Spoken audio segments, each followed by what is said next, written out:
Hello everyone. तो क्या पढ़ रहे थे अपन लोग लास्ट लेक्चर में हम लोग पढ़ रहे थे फिजिकल नेचर ऑफ मैटर के बारे में। ठीक है, अपन ने चैप्टर स्टार्ट कर दिया था मैटर इन अवर सराउंडिंग्स का। और इसमें हमने शुरुआत कर दी थी मैटर की। मैटर क्या होता है, डेफिनेशन देखी मैटर की, अलग अलग क्लासिफिकेशन भी देखे अपन ने मैटर के। और हम लोगों ने एक बहुत इंपॉर्टेंट हेडिंग शुरू करी थी, फिजिकल नेचर ऑफ मैटर, मतलब मैटर की फिजिकल प्रॉपर्टीज क्या होती हैं। तो मैंने इसमें बोला था कि दो फिजिकल नेचर बहुत ही इंपॉर्टेंट है जो आपको पता होना चाहिए। पहला क्या था कि matter is made up of particles. कोई भी मैटर हो, सॉलिड हो, लिक्विड हो, गैस हो, किसी भी तरीके का मैटर हो, वो हमेशा कुछ पार्टिकल्स से मिलके बनता है। और इस चीज को हमने प्रूव भी किया था एक एक्सपेरिमेंट की हेल्प से, जिसमें हमने पानी में शुगर और सॉल्ट को डिसॉल्व किया था। अगर आप कुछ अमाउंट ऑफ वाटर में शुगर को या सॉल्ट को डिसॉल्व करते हो, तो हमने क्या देखा था, वो पूरी तरीके से डिसॉल्व हो गई थी, उसमें डिसअपियर हो गई थी। और पानी का लेवल भी उतना का उतना ही था। अब भाई आप किसी एक चीज में कोई दूसरी चीज डाल रहे हो और लेवल भी उतना ही है, इसका मतलब ये हुआ ना कि उसमें पार्टिकल्स होंगे जिनके बीच में स्पेस होगा। और उन स्पेस के अंदर जाकर के दूसरे मैटर के पार्टिकल्स क्या हो जा रहे हैं, अरेंज हो जा रहे हैं, ट्रैप हो जा रहे हैं। बिकॉज ऑफ दिस हमने ये कंक्लूजन ड्रॉ किया था कि matter is made up of particles. तो आज हम लोग दूसरा फिजिकल नेचर जो है वो पढ़ने वाले हैं। और एक्सपेरिमेंट के थ्रू हम ये भी देखेंगे कि क्या ये चीज सही है या इसको हमने कैसे कंक्लूड किया।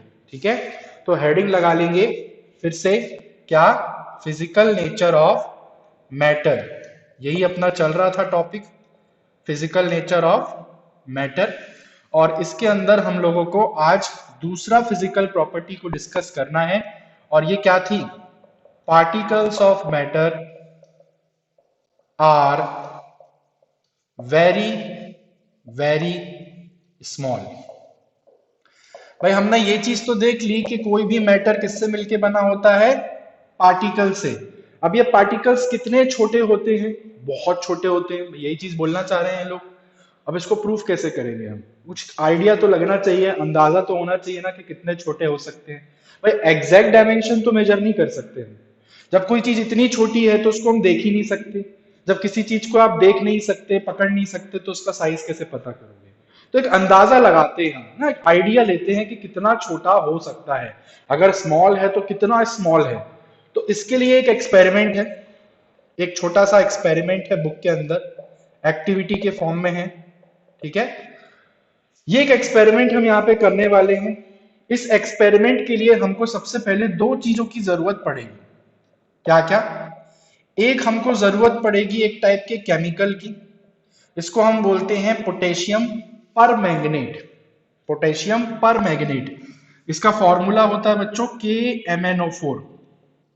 ठीक है, पोटेशियम मतलब के हो गया सिंबल पोटेशियम का, और पर मैंगनेट, मैंगनेट मतलब मैंगनीज, Mn, ये पूरा मैंगनेट आयन होता है। तो ये फॉर्मूला होता है पोटेशियम पर मैंगनेट का। प्लस हमको जरूरत पड़ेगी किसकी, वाटर की।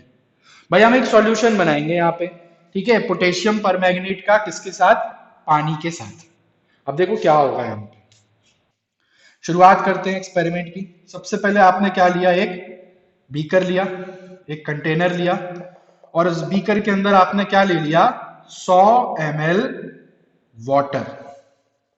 ठीक है, आपने एक बीकर लिया, इस बीकर के अंदर आपने क्या ले लिया, 100 ml वाटर ले लिया, पानी आपने पहले ले लिया। अब हमको क्या करना है, ध्यान देना, अब एक्सपेरिमेंट स्टार्ट हो रहा है। अब हम इस 100 ml वाटर के अंदर क्या ऐड करेंगे, वी ऐड 2 to 3, 2 से 3 क्रिस्टल्स ऑफ पोटेशियम पर मैग्नेट। KMnO4 जो होता है सॉलिड फॉर्म में रहता है, इसके क्रिस्टल्स होते हैं। क्रिस्टल्स मतलब ट्रांसपेरेंट से सॉलिड से सब्सटेंस, जैसे शक्कर के आप देखना क्यूब्स, देखना बड़े बड़े क्यूब्स ना, ट्रांसपेरेंट होते हैं, कंचे जैसे होते हैं ना, इस टाइप के क्रिस्टल्स होते हैं।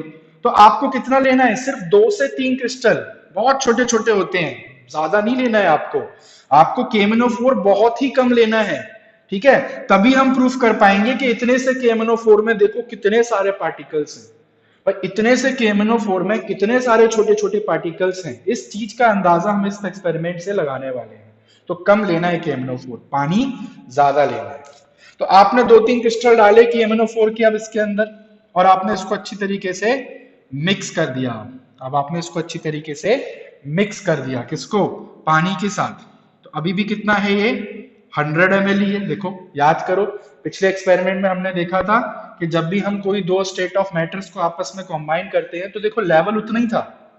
भाई इससे पहले वाले एक्सपेरिमेंट में हमने पानी में शुगर डिसॉल्व की थी, शुगर डालने के बाद भी लेवल उतना ही था।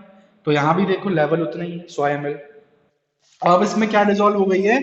पूरी तरीके से आपकी पोटेशियम परमैंगनेट डिसॉल्व हो गई है। अब बच्चों एक बात ध्यान रखना कि जैसे ही आप पोटेशियम परमैंगनेट इसमें डालोगे, इस सॉल्यूशन का कलर कैसा हो जाएगा पता है? Deep purple. पर्पल कलर जानते हैं सब लोग, डीप पर्पल मतलब डार्क पर्पल। अब मैं इसको इस कलर से शो कर रहा हूं, पर्पल कलर है नहीं तो मैं रेड कलर से शो कर रहा हूं, ठीक है? अभी इसको मान लो कि क्या है? पर्पल कलर है, एकदम मतलब डीप पर्पल कलर है। अभी मेरे पास रेड ही पेन है तो मैं रेड से शो कर रहा हूं, तो कलर चेंज हुआ। कलर चेंज से हमको एक चीज का कंफर्मेशन मिल गया कि अब इसके अंदर केमिनोफोर क्या हो चुका है? पूरी तरीके से डिसॉल्व हो चुका है। अब ध्यान देना, अब आपको क्या करना है पता है? अब आपको इसी पर्टिकुलर सॉल्यूशन का डाइल्यूशन करना है। अब आपको इस पर्टिकुलर मिक्सचर को क्या करना है? डाइल्यूट करना है। डाइल्यूट मतलब होता है पानी ज्यादा मिलाना। किसी चीज में अगर पानी है, अब उसमें आप और वाटर मिलाते जा रहे हो, पानी की क्वांटिटी बढ़ाते जा रहे हो, तो इसको हम बोलते हैं डाइल्यूशन। जैसे दूध आता है, दूध में पानी मिलाते हैं अक्सर लोग, कई लोग, अब उसमें और पानी मिला देते हैं हम। भाई घर में कई बार दूध वाला दूध दे के आता है तो घर में मम्मी लोग क्या करते हैं? उसमें और दूध पानी मिला देते हैं, थोड़ा क्वांटिटी बढ़ जाती है उसकी, है ना? चाय बनाते समय पानी डालते हैं ताकि क्वांटिटी बढ़ जाए। तो हमको इसको क्या करना है? इसको डाइल्यूट करना है। अब डाइल्यूट करने के लिए क्या तरीका है? देखो, ये जो पूरा का पूरा सॉल्यूशन है, इसमें इस वक्त वाटर भी है और KMnO4 भी है, सब मिक्स है अब, ठीक है? सबका एकदम मिक्सचर बन गया है। इस 100 ml सॉल्यूशन में से आप क्या ले लो? 10 ml अलग कर लो। भाई कोई चमचा ले लो या कोई भी ग्लास ले लो, उससे 10 ml आप काउंट करके बाहर निकाल लो। और अब इस 10 ml सॉल्यूशन को, जिसमें से आपने अलग किया है 10 ml, इसको अब आप डाल दो एक और कंटेनर के अंदर। और इस कंटेनर के अंदर अगेन आपने क्या लिया हुआ है? वाटर लिया हुआ है। अच्छा कितना लिया हुआ है? 90 ml। कितना लिया हुआ है? 90 ml। तो होगा क्या? ये 10 ml सॉल्यूशन आप इसके अंदर डालोगे तो ये 10 और 90 जुड़ के क्या हो जाएगा? 100 ही हो जाएगा। भाई हो गया 100 आपका, ठीक है? वॉल्यूम उतनी रखनी है आपको, इस तरीके से बना रहे हैं हम पिक्चर कि वॉल्यूम उतनी ही रहे। तो हमने इसमें से 10 ml निकाला और निकाल के इसमें डाल दिया। अब इसमें डालने से क्या हो गया? अब ये भी आपका 100 ml हो गया, ठीक है? इसका भी कलर, ये भी क्या हो गया? 100 ml। अच्छा अब होता क्या है देखो, जैसे आपने इसमें से थोड़ा सा निकाल के इसके अंदर डाला, 10 ml निकाल के, अब ये जो सॉल्यूशन आपका जो बनेगा, इसका कलर डीप पर्पल नहीं होगा, ठीक है? यहाँ पे वाटर है तो पता है ना, इसका कलर अब थोड़ा सा लाइट पर्पल हो जाएगा। मतलब देखो धीरे धीरे क्या हो रहा है, कलर की स्ट्रेंथ कम होती जा रही है। भाई पानी ज्यादा मिलाते जा रहे हो तो कलर कम होता जा रहा है। तो आपको ये चीज ना रिपीट करनी है बार बार। फिर आप इसमें से 10 ml अलग कर लो, ये मैंने 10 ml फिर अलग कर लिया। फिर एक कंटेनर लिया आपने, again you will take 90 ml water, इसमें ये 10 ml ऐड कर दो तो 100 ml हो गया। फिर इसका कलर थोड़ा सा और लाइट हो जाएगा, ऐसे फिर इसमें से आप और 10 ml अलग कर लो, 10 ml और ले लिए इसमें से, फिर इसको एक और कंटेनर में ऐड कर दिया मैंने। अभी समझ में आएगा इसका मतलब क्या है, क्यों ये सब कर रहे हैं। अगेन 90 ml प्लस 10 ml, कितना हो गया? 100 ml। और ये बच्चों लास्ट में जो इसका कलर है वो क्या हो जाएगा पता है? एकदम लाइट पिंक। भाई पर्पल कलर को लाइट करते जाओ, हल्का करते जाओ, लास्ट में पिंकिश लगने लगता है वो। तो लास्ट में कलर कैसा हो जाएगा? पिंक कलर हो जाएगा। मैं अलग तरह से ड्रॉ कर दे रहा हूँ, ठीक है? मेरे पास कलर पेन है नहीं तो बस समझ लेना। कलर क्या हो गया? Light pink. वॉल्यूम अभी भी उतनी ही है, 100 ml। तो बेसिकली हम यहाँ पे कर क्या रहे हैं देखो, यहां से लेके इस स्टेप तक हमने क्या किया है? यहाँ पे डाइल्यूशन किया, ठीक है? डाइल्यूशन, डाइल्यूशन मतलब एडिशन ऑफ वाटर। भाई एक्सेस वाटर आप डाल रहे हो, है ना? आपने पानी ज्यादा ले लिया, अब उसमें आप ये 10-10 ml निकाल के डालते जा रहे हो। पहले आपने क्या किया? 100 ml पानी में 2-3 क्रिस्टल डाले KMnO4 के और आपको मिल गया है 100 ml का मिक्सचर।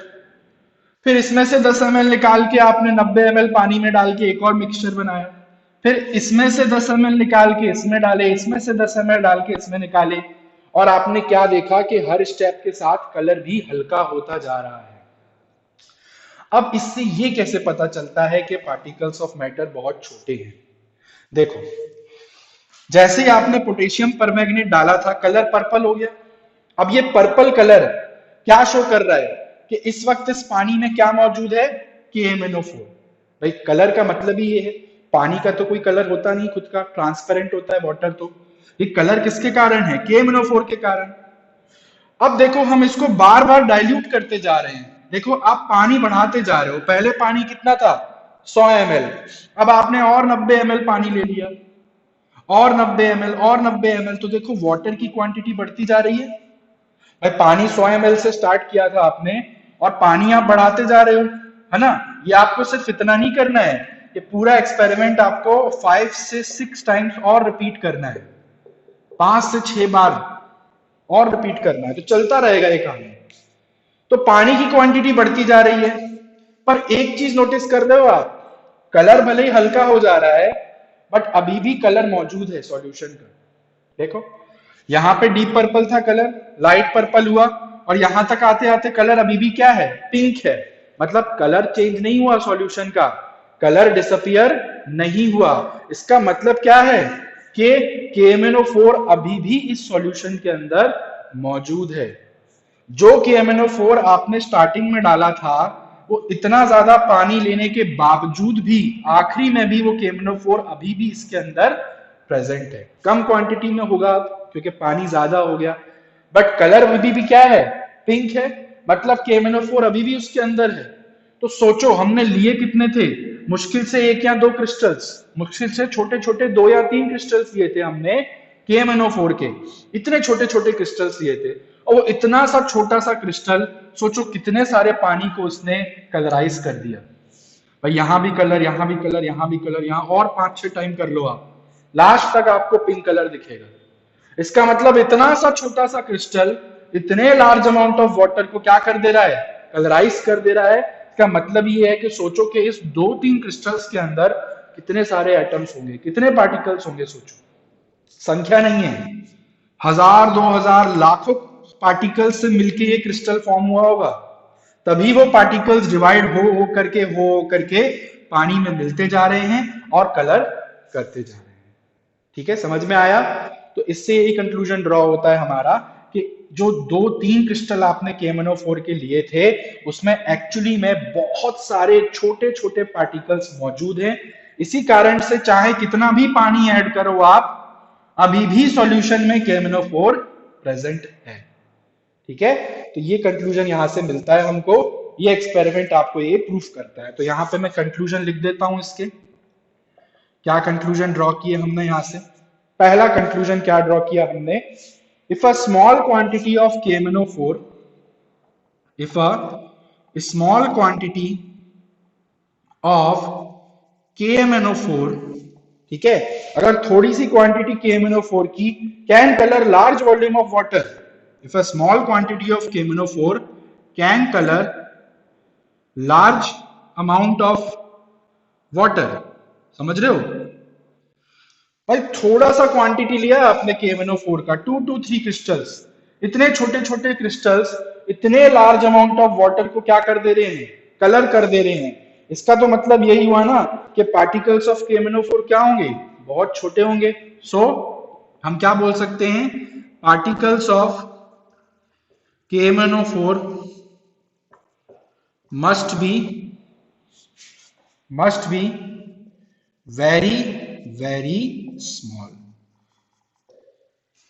पानी इतना सारा लिया है आपने, सोचो 100 ml 100 ml 100 ml 100 ml, मतलब 90 ml आप ऐड करते जा रहे हो ना पानी, है ना?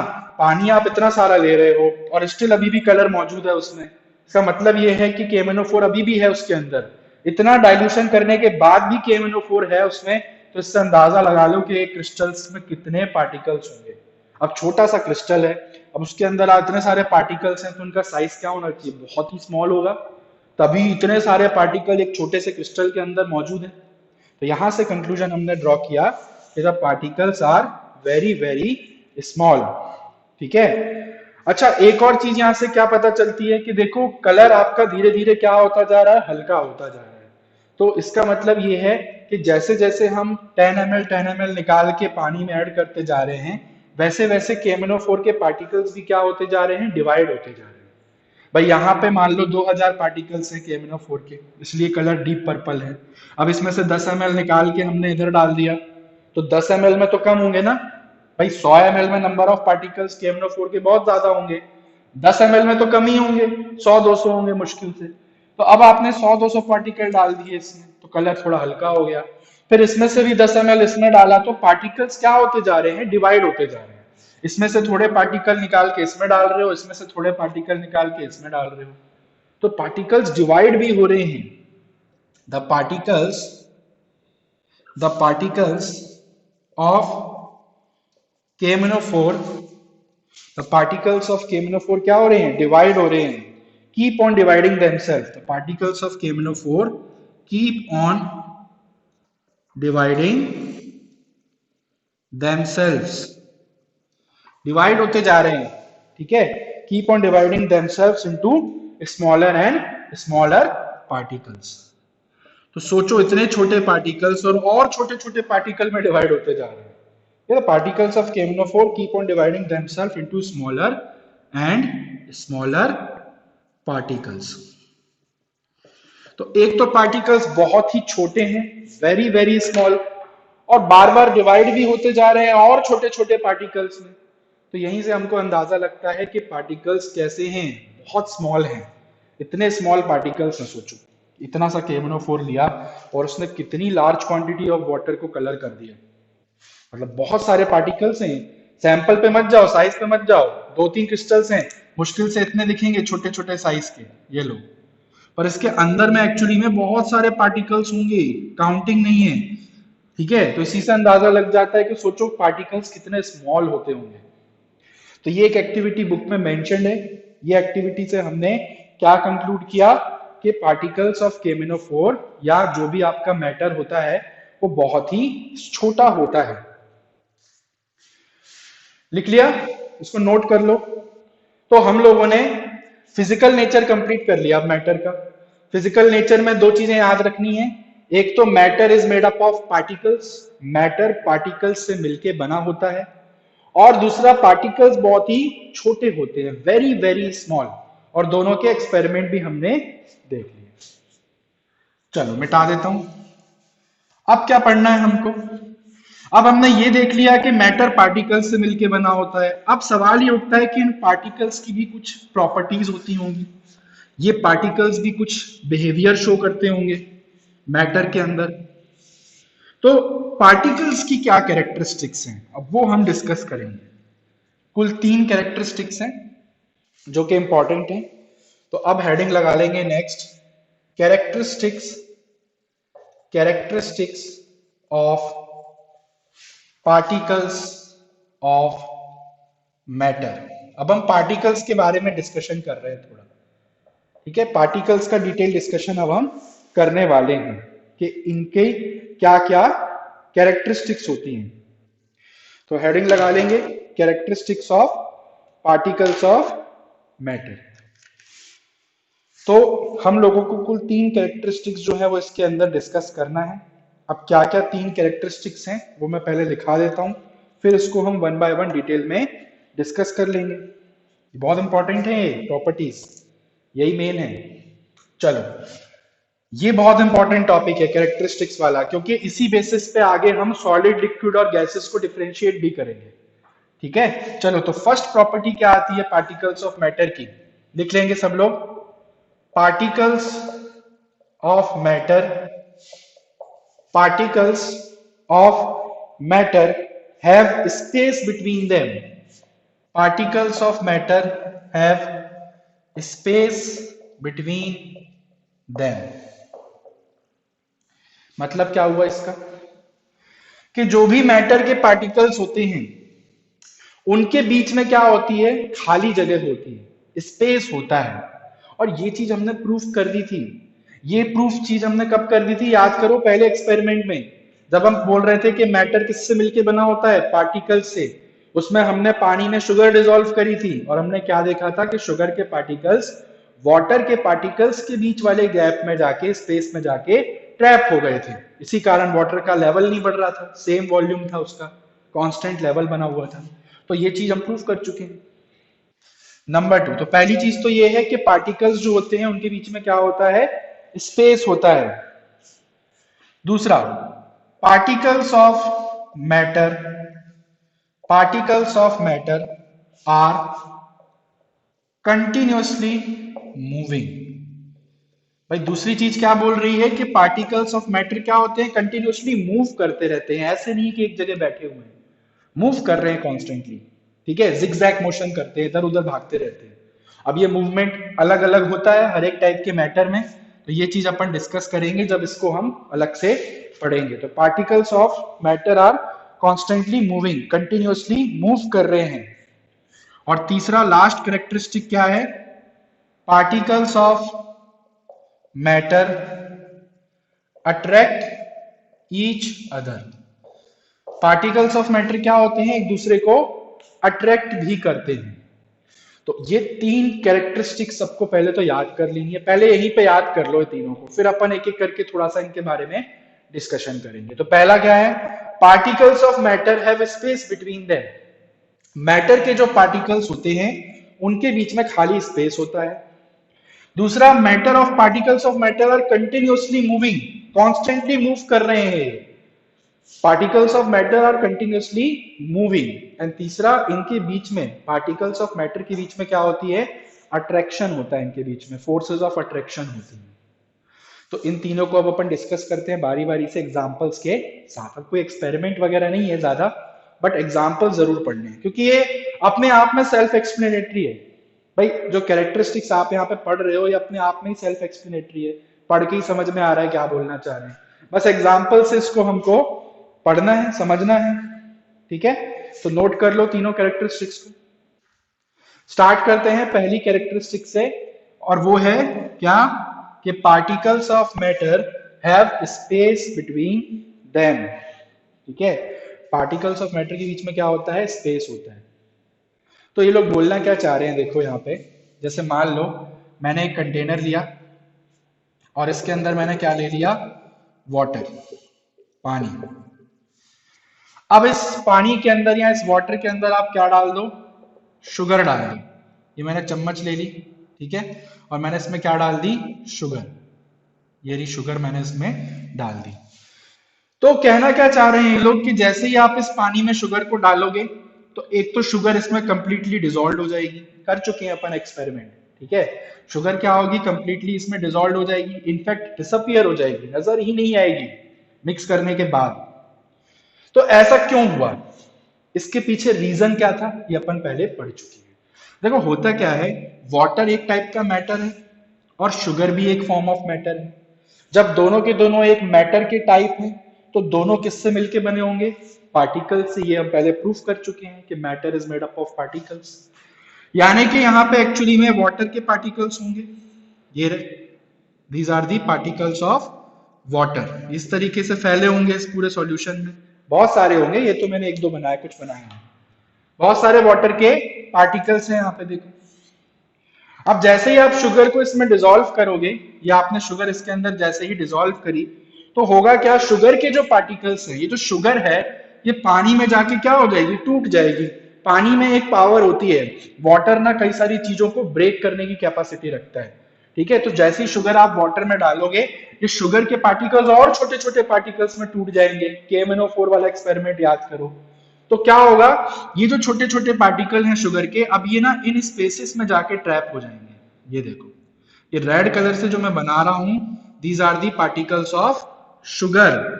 ये शुगर के पार्टिकल्स हैं, यहां पे लिख देता हूं मैं, ये आपके किसके पार्टिकल्स हैं, रेड वाले, ये हैं शुगर के particles.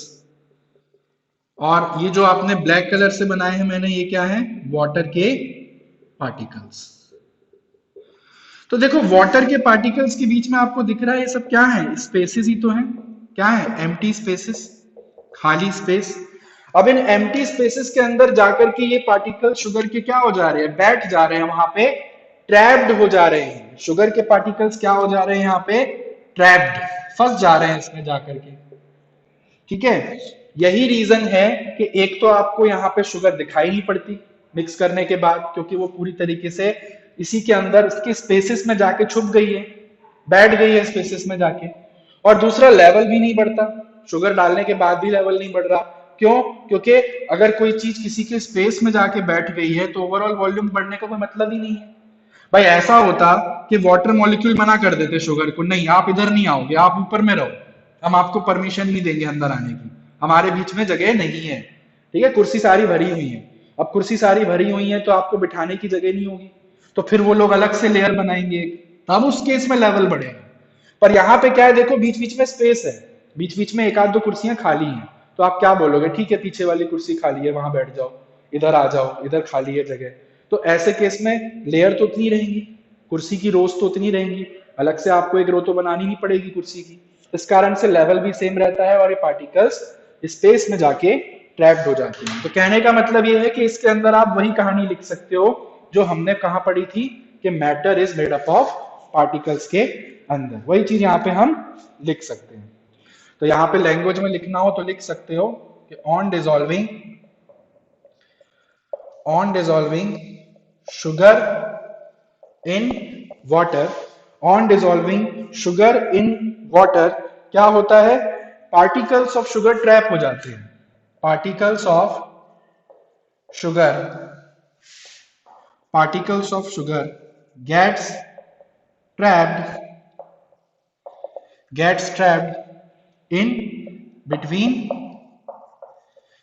trapped in between spaces of water particles। Water के जो पार्टिकल्स हैं उनके बीच का जो स्पेस है, एम्प्टी स्पेस, यहां पे जाके शुगर के पार्टिकल क्या हो गए, ट्रैप हो गए हैं। इस कारण से यहाँ पे ना लेवल चेंज हो रहा है और ना आपको पार्टिकल्स दिखाई पड़ रहे हैं। तो ये तो सेम चीज है जो हमने पहले पढ़ ली थी, उसी को बस थोड़ा सा अलग से लिख दिया है कैरेक्टरिस्टिक्स पे। नोट कर लो इसको, ये है पहली characteristics, particles of matter have space between them. Pause करके लिखना, लिख लो, मिटा दूं, चलो। नेक्स्ट प्रॉपर्टी क्या आती है, याद करो, सेकंड प्रॉपर्टी क्या लिखाई थी कि particles of matters are continuously moving, particles of matter are continuously moving, मतलब ये कॉन्स्टेंटली मूव भी करते रहते हैं। क्या बोलना चाह रहे हैं लोग, जैसे मान लो मैंने कोई भी मैटर ले लिया, सॉलिड ले लो, लिक्विड गैस कुछ भी ले सकते हो, वाटर ले लिया मैंने, जैसे इसमें थोड़ा आसान होता है बताना, ये मैंने क्या ले लिया, पानी ले लिया, वाटर ले लिया मैंने यहाँ पे। तो वाटर किससे मिलके बना है, बहुत सारे पार्टिकल से, अभी मैंने बताया था पार्टिकल से मिलके बना है, स्पेस भी है उनमें, ये सब हम देख चुके हैं। अब ये लोग क्या बोल रहे हैं कि मैटर के पार्टिकल्स हमेशा मूव भी करते रहते हैं, कॉन्स्टेंटली मूविंग दे आर। ये देखो ये इधर जा रहा है, ये इधर जा रहा है, इधर मूव कर रहा है, ये इधर गया, ये इधर गया, मतलब रैंडम मोशन कर रहे हैं। क्या कर रहे हैं, रैंडम मोशन परफॉर्म कर रहे हैं। इसको हम बोलते हैं बच्चों जिगजैग मोशन। क्या बोलते हैं, जिगजैग मोशन। जिगजैग मतलब कभी इधर कभी उधर, ठीक है, तो जिगजैग मोशन परफॉर्म करते रहते हैं। यही चीज ये लोग इसमें बोलना चाह रहे हैं कि particles of matter are continuously moving, constantly move करते रहते हैं। अब सवाल ये उठता है कि ये मूवमेंट हो किस कारण से रहा है, इस मोशन के लिए कौन रिस्पॉन्सिबल है। तो ये चीज फिजिक्स में ज्यादा अच्छे से समझ में आती है। देखो यहां पे लिख लो, the zigzag motion of particles is due to kinetic energy. किसके कारण हो रहा है ये, काइनेटिक एनर्जी के कारण। आई थिंक सबने काइनेटिक एनर्जी का नाम सुना होगा। जब भी कोई चीज कांस्टेंट मोशन करती है तो उसके पास कौन सी एनर्जी होती है, काइनेटिक एनर्जी। ठीक है, काइनेटिक एनर्जी जितनी ज्यादा होगी आप उतना अच्छा मोशन करोगे। भाई आपकी एनर्जी जितनी ज्यादा होगी आप टिकोगे एक जगह, नहीं ना। अगर आपको एनर्जी बढ़ जाए, किसी दिन एक्साइटेड हो जाओ आप, तो एक जगह नहीं टिकोगे, आप कूदते फांदते रहोगे, इधर उधर बाहर चले जाओगे घूमने। वही चीज है, काइनेटिक एनर्जी ज्यादा है तो आप मूव करते रहोगे, तो because of kinetic energy particles क्या होते हैं यहाँ पे, मूव करते रहते हैं। ठीक है, अब किसी में काइनेटिक एनर्जी कम होती है, किसी में काइनेटिक एनर्जी ज्यादा होती है, जिसमें ज्यादा होगी वो ज्यादा मूव करेगा, जिसमें कम होगी वो कम मूव करेगा। तो ये हम आगे देखेंगे। सॉलिड में काइनेटिक एनर्जी कम होती है पार्टिकल्स की, तो लेस मूवमेंट होता है। सबसे ज्यादा किसमें होती है, गैसेस में, बहुत तेज मूव होते हैं, इसी कारण से गैस फैल जाती है। आप गैस अगर कहीं भी छोड़ दो तो वो सब जगह फैल जाती है ना, कोई गैस छोड़ देता है तो हर जगह फैल जाती है उसकी स्मेल, दूर तक बदबू आती है उसकी।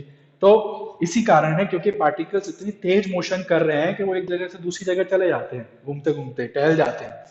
ठीक है, अच्छा इस मोशन का नाम भी है, ठीक है, the zigzag motion of particle is due to kinetic energy and is called, इसको हम बोलते हैं बच्चों ब्राउनियन मोशन। ठीक है, इसको हम ब्राउनियन मोशन या ब्राउनियन मूवमेंट बोलते हैं। तो इसके लिए एक नाम भी दिया गया है, Brownian movement. This zigzag motion of particles is called Brownian movement. ये बहुत इंपॉर्टेंट टर्म है जो याद रखना है। ठीक है, तो पार्टिकल्स क्या होते हैं, कॉन्स्टेंटली मूव भी करते हैं। ये हो गया पहला चीज। अच्छा दूसरी चीज क्या, ये जो काइनेटिक एनर्जी होती है पार्टिकल्स की, या पार्टिकल्स की जो मूव करने की जो स्पीड होती है, ये टेम्परेचर के ऊपर भी डिपेंड करती है। ठीक है, अगर आप टेम्परेचर बढ़ा दोगे तो मोशन बढ़ जाता है, मूवमेंट फास्ट हो जाता है, काइनेटिक एनर्जी बढ़ जाती है। तो यहां पे ये चीज लिख लेना कि on increasing temperature, on increasing temperature kinetic energy of particles increases, which leads to the rapid movement of particles। तो ये लाइन भी इंपॉर्टेंट है। काइनेटिक एनर्जी जो होती है ये टेम्परेचर पे डिपेंड करती है। यहां पे लिख लो कि kinetic energy is directly proportional to temperature. अब डायरेक्टली प्रोपोर्शनल का मतलब पता है ना क्या होता है, डायरेक्टली प्रोपोर्शनल मतलब एक को बढ़ाओगे तो दूसरा भी बढ़ेगा। भाई एक होता है डायरेक्टली प्रोपोर्शनल, एक होता है इनवर्सली प्रोपोर्शनल, 1/, में लिखते हैं उसमें हम। तो डायरेक्टली प्रोपोर्शनल मतलब इसको बढ़ाओगे तो ये भी बढ़ेगी, इसको कम करोगे ये भी कम हो जाएगी। तो ये एक बहुत इंपॉर्टेंट रिलेशनशिप है टेम्परेचर के साथ। टेम्परेचर अगर आप बढ़ाओगे तो उनका मूवमेंट जो होगा वो भी बढ़ जाएगा। मान लो मैं यहाँ पे नीचे से आग लगा दूं, हीट कर दूं इसको, तो हीट करने से इनका मोशन और तेज हो जाएगा, और तेजी से जूम जूम मोशन करेंगे, जिगजैग मोशन परफॉर्म करेंगे। तो ये इंपॉर्टेंट रिलेशनशिप है, ये याद रखना है कि काइनेटिक एनर्जी टेम्परेचर पे डिपेंड करती है। ठीक है, ऐसा होता क्यों है, देखो ऐसा इसलिए होता है कि जब आप हीट करते हो किसी चीज को, गर्म करते हो, तो हीट भी एक्चुअली क्या होती है, एक फॉर्म ऑफ एनर्जी ही होती है, हीट एनर्जी बोलते हैं इसको। हीट भी क्या है, एक तरीके की एनर्जी है। तो आप जब हीट कर रहे हो मैटर को, तो इन शॉर्ट आप क्या कर रहे हो, उनको और एनर्जी दे रहे हो।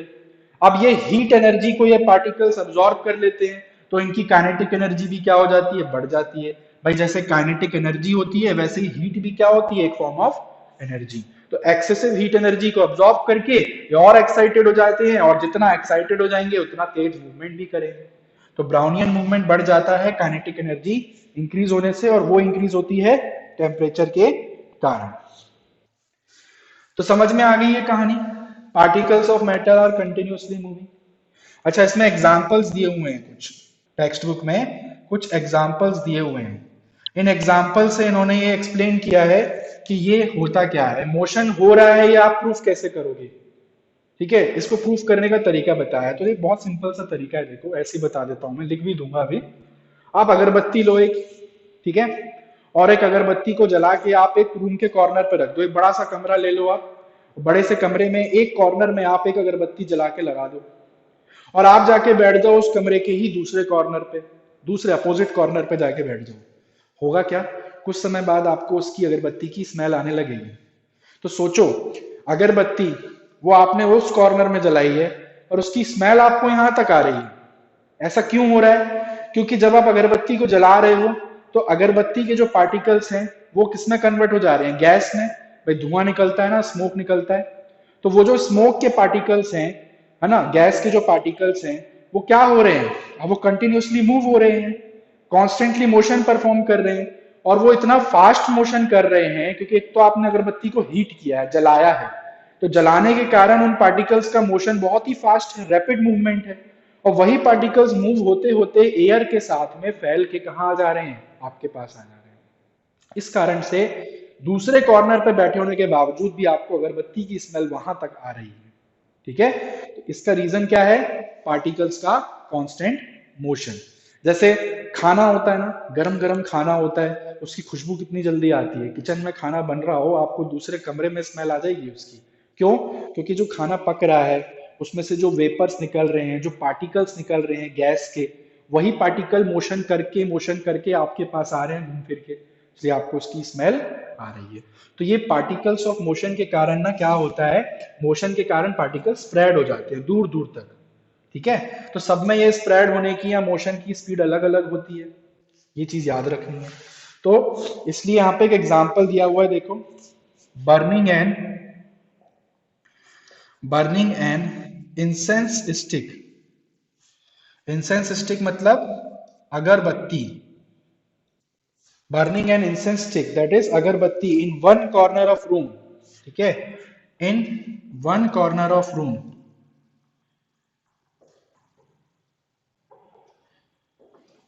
यहां पे लिख देना बाय, सेंटेंस कंप्लीट हो जाएगा। By burning an incense stick या agarbatti in one corner of room, one gets smell of smoke at one get smell of smoke in opposite corner of room, in opposite corner of same room। क्या बोल रहे हैं लोग, अगर आप अगरबत्ती को जलाते हो, बर्निंग एन इंसेंस स्टिक अगरबत्ती in one corner of room, एक कॉर्नर पे अगर आप उसको जलाते हो तो उसकी स्मेल जो है वो आपको कहां तक मिलती है, अपोजिट कॉर्नर तक। रीजन इसके पीछे पार्टिकल्स मूव कर रहे हैं, मोशन हो रहा है इनका, जिसके कारण वो एक दूसरी जगह से दूसरी जगह तक आ जा रहे हैं। तो पहला एक्सपेरिमेंट तो ये हो गया, इससे आप बोल सकते हो। और एक और क्या है, आप एक पानी ले लो कंटेनर में, और उस पानी के अंदर आप एक बूंद इंक की डाल दो, ब्लू इंक, ब्लैक इंक, कोई भी इंक का एक बूंद आप उसमें डाल दो, और उसको कुछ समय के लिए छोड़ दो। क्या होगा, कुछ समय बाद वही एक बूंद जो है इंक की वो पूरे पानी में घुल जाएगी, पूरा पानी का कलर ब्लू हो जाएगा। तो ऐसा क्यों हो रहा है, जबकि आपने मिक्स भी नहीं किया उसको? तो ऐसा इसलिए हो रहा है क्योंकि जो इंक है वो भी लिक्विड है, उसके भी पार्टिकल्स अच्छा खासा मोशन कर रहे हैं, और जिसमें आप डाल रहे हो पानी में उसके भी पार्टिकल्स मूव कर रहे हैं। तो दोनों पार्टिकल्स आपस में टकराते हैं, टकराने के कारण उनका मूवमेंट फास्ट हो जाता है, वो आपस में मिक्स हो जाते हैं। ठीक है, तो यहाँ पे आप इसको लिख सकते हो सेंटेंस में, अ ड्रॉप ऑफ इंक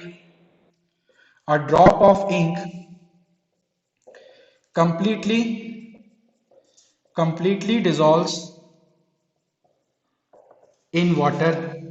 ठीक है, a drop of ink completely dissolves in water over a period of time, over a period of time। तो ये दो फिनोमेना इस कारण से हो रहे हैं क्योंकि पार्टिकल्स मोशन कर रहे हैं। अगर पार्टिकल्स मूव ही नहीं होंगे तो एक जगह से दूसरी जगह उठ करके ही नहीं जाएंगे, तो कैसे होगा, तो कैसे मिक्स होंगे वो आपस में? समझ रहे हो, आप उठ करके उस तरफ जा ही नहीं रहे हो तो आप उसके साथ इंटरेक्ट कैसे करोगे, नहीं कर सकते ना, मूवमेंट करना पड़ेगा।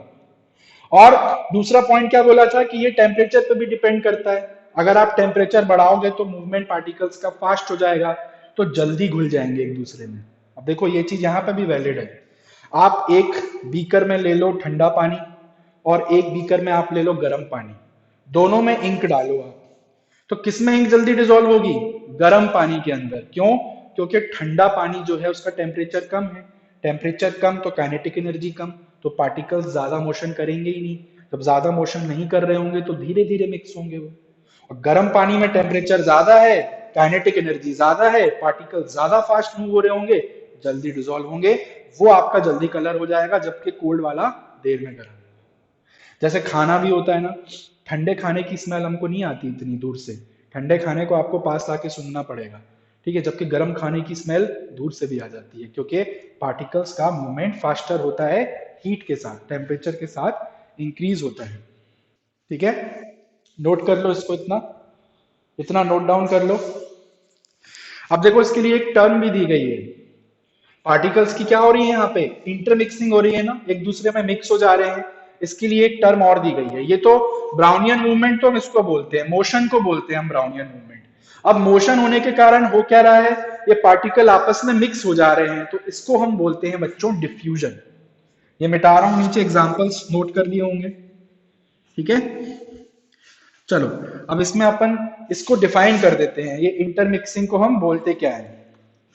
द इंटरमिक्सिंग, यहां पे लिख लेना definition, the intermixing of particles, the intermixing of particles of two different two different types of matter, the intermixing of particles of two different types of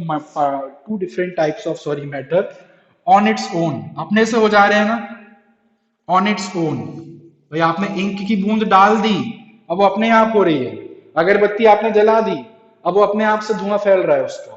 तो the intermixing of particles of two different types of matter, जब हम अगरबत्ती जला रहे थे तब क्या intermixing हो रही थी, अगरबत्ती के पार्टिकल्स एयर में डिसॉल्व हो जा रहे थे, और इंक डालने पे क्या हो रहा था, इंक के पार्टिकल वाटर में इंटरमिक्स हो जा रहे थे।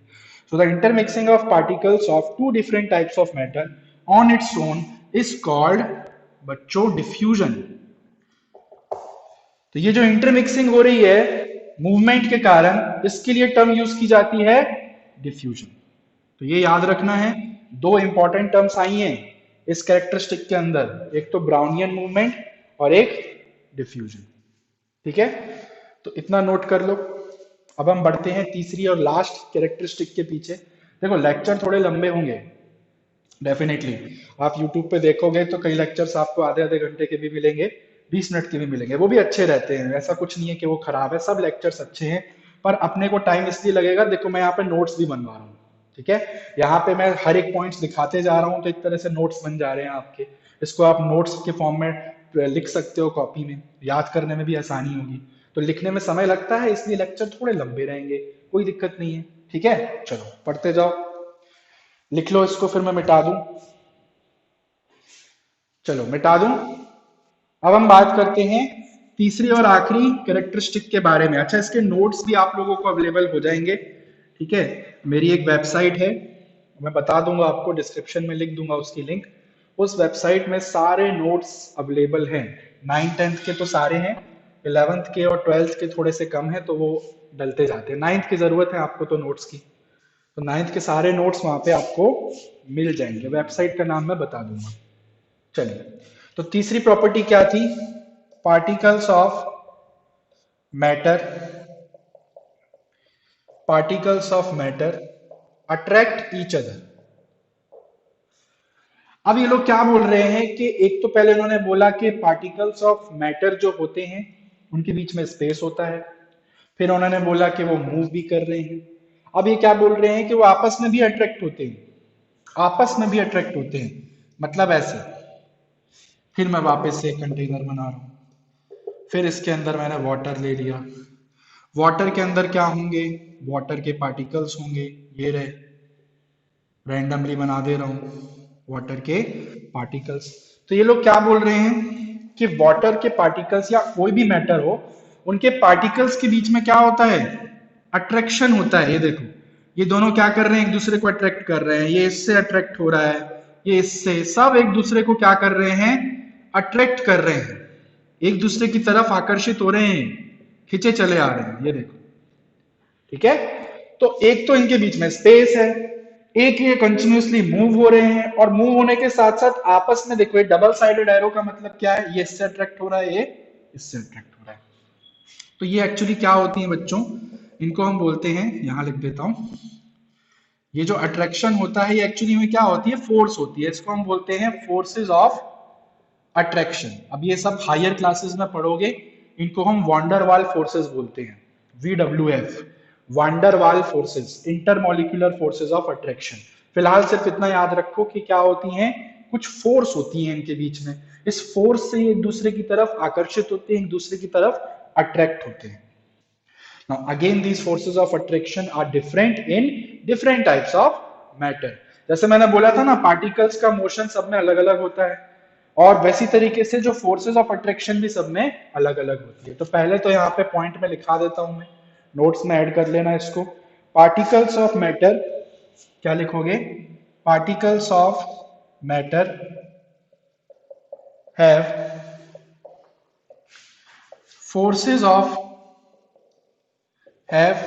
forces of attraction acting between them। जो पार्टिकल्स ऑफ मैटर होते हैं उनके बीच में क्या होती हैं, कुछ फोर्सेस ऑफ अट्रैक्शन होती हैं उनके बीच में, ठीक है। इसके अलावा इनकी जो स्ट्रेंथ होती है, the strength of attractive forces, the strength of attractive forces varies according to the type of matter। अलग अलग तरीके के मैटर में अलग अलग फोर्सेस की स्ट्रेंथ होती है। भाई हो सकता है किसी टाइप के मैटर में पार्टिकल्स ज्यादा तेजी से अट्रैक्ट हो रहे हो, कस के एक दूसरे से अट्रैक्टेड हो, किसी में हो सकता है कि अट्रैक्शन फोर्सेस क्या हो, कमजोर हो, ठीक है। तो ये सब चीजें हम लोग अभी आगे देखेंगे कि इन सब से होता क्या है। देखो ये जो आपने कैरेक्टरिस्टिक्स पढ़ी, ये क्यों इंपॉर्टेंट है, अब इन्हीं कैरेक्टरिस्टिक्स के बलबूते पे हम डिवाइड करेंगे मैटर को सॉलिड, लिक्विड और गैस के अंदर, ठीक है। अब जैसे सॉलिड हम पढ़ेंगे तो सॉलिड में हम क्या देखेंगे कि ये जो अट्रैक्टिव फोर्सेस होती हैं सॉलिड में, ये बहुत स्ट्रांग होती हैं, बहुत ज्यादा स्ट्रांग होती हैं। रीजन, क्योंकि सॉलिड के पार्टिकल्स के बीच में स्पेसेस नहीं होते, बहुत ही मामूली स्पेस होते हैं उनके बीच में। तो याद करो स्पेसेस होते हैं, वो भी अपन पढ़ चुके हैं कैरेक्टरिस्टिक में। और मूवमेंट भी बहुत कम होता है सॉलिड के पार्टिकल्स का, वो भी कवर हो गया। तो ये जो कैरेक्टरिस्टिक्स आप यहाँ पे पढ़ने वाले हो, अब इन्हीं का डिफरेंस होता है बस सॉलिड में, लिक्विड में और गैस में। तो एक बार ये समझ लिया आपने तो आपको तीनों का डिफरेंस तो बहुत ही आसानी से क्लियर हो जाएगा। तो ये आपकी थी तीसरी और आखिरी कैरेक्टरिस्टिक, ठीक है। तो इनके बीच में क्या होती है, फोर्सेस ऑफ अट्रैक्शन, और इनकी स्ट्रेंथ अलग अलग होती है। Strength of attractive forces varies according to the type of matter. तो इसी के साथ खत्म हुआ एक बहुत इंपॉर्टेंट और बड़ा सा topic, that is characteristics of particles of matter. तीन कैरेक्टरिस्टिक्स याद रखनी है। पहला, पार्टिकल्स के बीच में स्पेस होते हैं। दूसरा, वो कॉन्स्टेंटली मूव करते रहते हैं, ब्राउनियन मूवमेंट बोलते हैं उसको हम। और तीसरा, अट्रैक्ट भी करते हैं दूसरे से। और इससे पहले हमने फिजिकल नेचर में दो चीज पढ़ ली थी कि मैटर पार्टिकल्स से मिलकर बना होता है, और पार्टिकल्स होते क्या है, बहुत सारे, बहुत ही छोटे होते हैं, वेरी वेरी स्मॉल। तो ये हमने खत्म कर लिया कैरेक्टरिस्टिक्स का टॉपिक। अब नेक्स्ट लेक्चर में हम लोग पढ़ेंगे सॉलिड, लिक्विड और गैस के डिफरेंसेस के बारे में, तीनों में क्या क्या फर्क होता है, अच्छे से डिटेल में डिस्कशन करेंगे उसका, ठीक है। तो आज के लिए इतना ही, इसको नोट डाउन कर लो, और मुलाकात होगी तुम लोगों से अगले लेक्चर में, ठीक है।